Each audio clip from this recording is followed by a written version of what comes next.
Selamat sahabat anak-anak, bertemu kembali dengan Ibu Isti Indartanti. Pelajaran sekolah sahabat kita berjudul Salah Sangka. Ayat hafalan Kisah Para Rasul pasal 14 ayat 15. Hai kamu sekalian, mengapa kamu berbuat demikian? Kami ini adalah manusia biasa sama seperti kamu.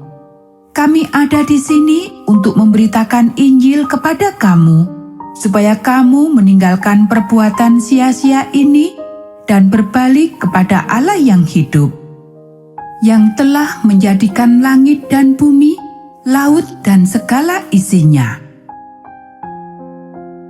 Poin penting pelajaran kita, jika kita memberikan tanda jasa kepada Allah, orang lain akan belajar untuk menyembah Dia. Bayangkan engkau mendapat tempat pertama dalam sebuah kompetisi nasional. Bagaimanakah perasaanmu? Setiap orang memberimu selamat dan para wartawan ingin berbicara denganmu. Seberapa mudahkah menurutmu mengingat orang-orang yang membantu, melatih dan mendukungmu? Dalam cerita kita hari ini, Paulus dan Barnabas ingat untuk memberikan penghargaan atas keberhasilan mereka kepada Allah. Kembali, Paulus dan Barnabas berada dalam perjalanan. Mereka mempunyai kabar baik yang indah mengenai Pencipta dan Juru Selamat. Tetapi di kedua kota terakhir, di mana mereka telah mengabarkan Injil, dua hal telah terjadi. Beberapa orang telah menerima kabar baik itu dengan gembira dan menerima Yesus sebagai Mesias yang lama ditunggu-tunggu.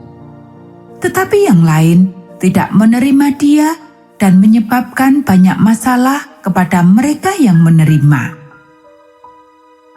Biasanya, orang-orang yang paling marah mengenai pekabaran Mesias adalah orang Yahudi.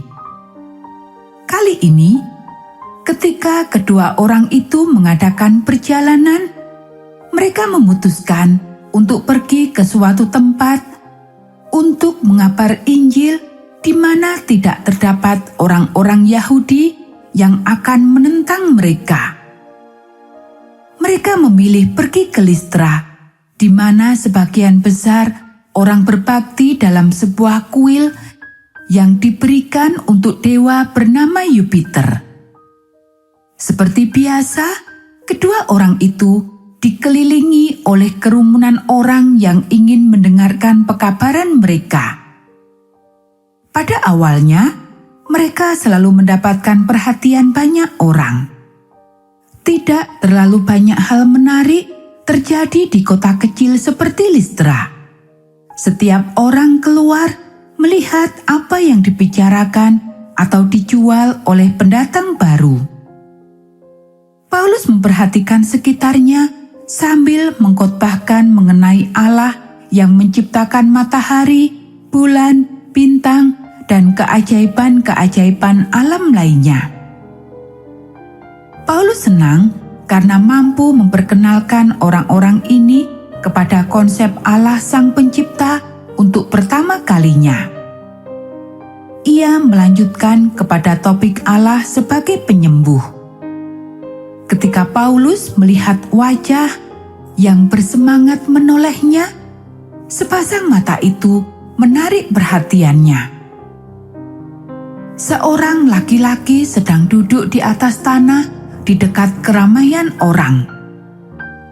Jelas dari kakinya yang kurus bahwa ia tidak dapat berdiri.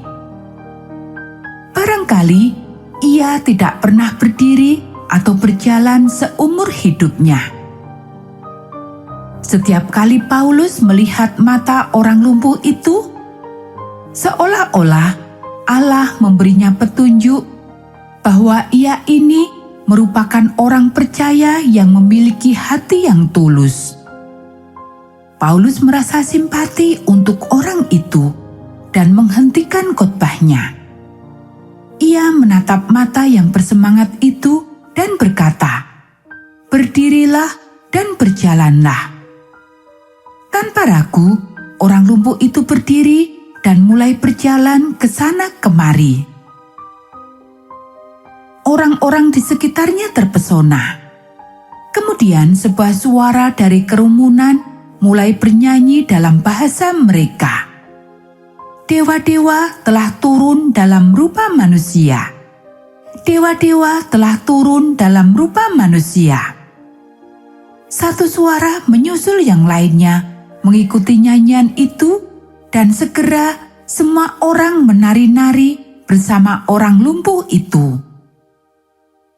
Paulus dan Barnabas gembira melihat perhatian mereka teralihkan untuk sementara. Mereka menyelinap ke rumah di mana mereka telah disuruh beristirahat. Setelah beberapa jam ketenangan, para utusan Mesias mendengar keributan di luar. Terdengar seperti sebuah pawai. Di jalan menuju rumah mereka, tampaknya seluruh isi kota mendekat. Di bagian depan pawai, tampak imam menuntun lembu-lembu jantan dan para pembantunya membawa karangan bunga. Mereka tampak sedang melakukan perjalanan membuat korban bakaran, tetapi mereka berhenti tepat di depan rumah itu. Kedua penginjil itu saling bertatapan dan mulai memahami.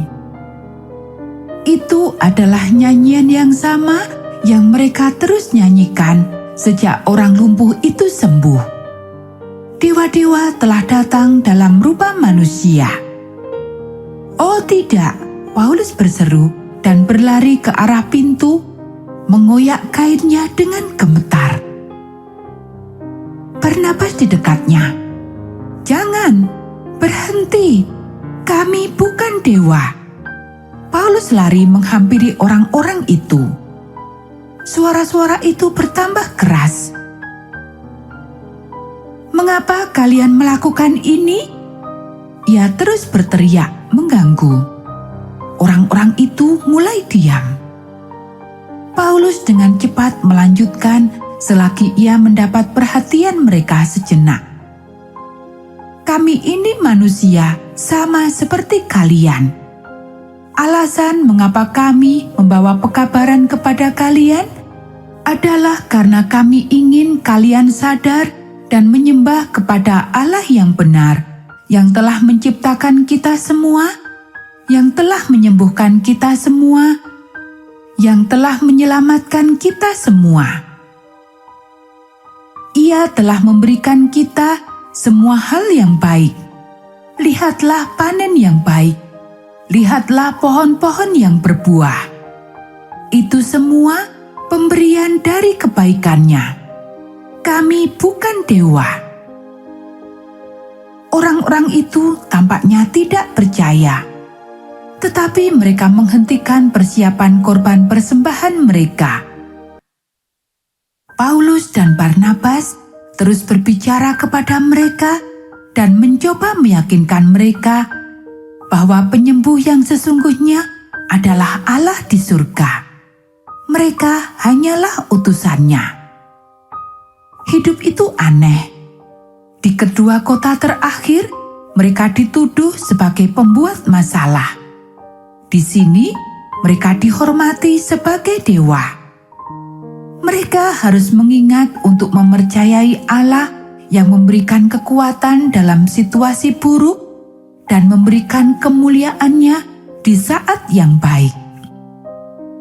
Menjadi utusan Mesias sudah tentu tidak pernah membosankan.